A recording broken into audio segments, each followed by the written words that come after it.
But best versatile அப்படிங்கிற ஒரு கேட்டகரியில் கொடுத்துருக்கிறது இன்னுமே சந்தோஷமாக இருக்குது. Because as an actor or as an actress எப்போவுமே எங்களுக்கு இட்ஸ் அ பிளெஸ்ஸிங்.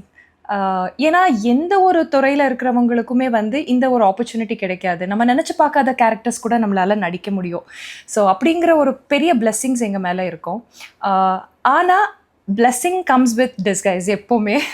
ஸோ எந்த அளவுக்கு நமக்கு வந்து அந்த வரவேற்பு இருக்கோ அந்த அளவுக்கு நம்ம விமர்சனத்தையும் பார்க்க வேண்டியதாக வரும்.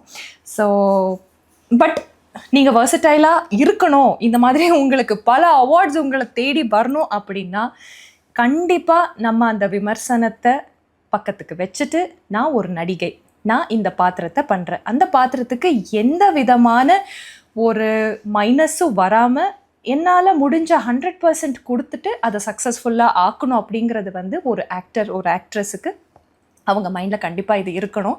அப்போது தான் நம்மளால் சக்ஸஸ்ஃபுல்லாக இருக்க முடியும் அப்படிங்கிறது நான் என்னோட லைஃப் பிரின்சிபிள்.